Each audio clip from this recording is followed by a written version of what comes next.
60 நாட்களுக்கான எண்ணெய் தேவை நம்மளிடம் இருக்கிறது. அதே மாதிரி நேச்சுரல் கேஸ், அதாவது இயற்கை எரிவாயு அப்படின்னு சொல்லுவாங்க, அது வந்து 60 நாட்களுக்கு இருக்கிறது. எல்பிஜி லிக்விட் பெட்ரோலியம் கேஸ் அது வந்து 40 நாட்களுக்கான கையிருப்பு இருக்கிறது என்று இது பெட்ரோலிய அமைச்சரவை அந்த அமைச்சரகத்தின் வாயிலாக முந்தா நேற்று சொல்லிட்டாங்க. ஸோ இதனால் பயப்படுறதுக்கு மாதிரி எதுவும் இல்லை. ஆனால் ஒரு வேளை இது வந்து விலை இன்னும் இன்க்ரீஸ் பண்ணும்போது ஃபாரின் எல்லாருமே இன்க்ரீஸ் பண்ணாங்கன்னா இன்க்ரீஸ் ஆகுமா மேலே? கண்டிப்பாக இன்க்ரீஸ் ஆகிறதுக்கு சான்சஸ் இருக்குது. நம்ம இல்லை இப்போ ஈரானோடைய போர் நிற்குது. இன்னும் ஒன்று என்ன பண்ணுவாங்க, அங்கே உடஞ்சதெல்லாம் என்னென்னலாம் உடஞ்சதுன்னு பார்ப்பாங்க, அதெல்லாம் ரிப்பேர் பண்ணணும்னு சொல்லி எடுப்பாங்க.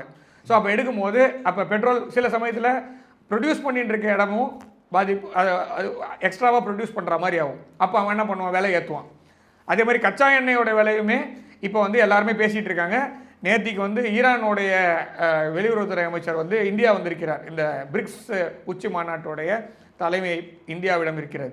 அதற்காக பங்கேற்பதற்காக ஈரானுடைய வெளியுறவுத்துறை அமைச்சர் வந்திருக்கும் போது அவர் என்ன சொல்கிறாருன்னா, ஹோர்முஸ் ஸ்ட்ரைட் ஓப்பனில் தான் இருக்குது, ஆனால் வந்து சுங்கம் கட்டிட்டு போங்க, டோல் கட்டுங்கன்றாரு. ஸோ அப்போ டோல் கட்டுறாங்கன்னு வச்சுக்கோங்க எல்லாருமே, இப்போ விலை ஏற்றுவாங்க. ரெண்டாவது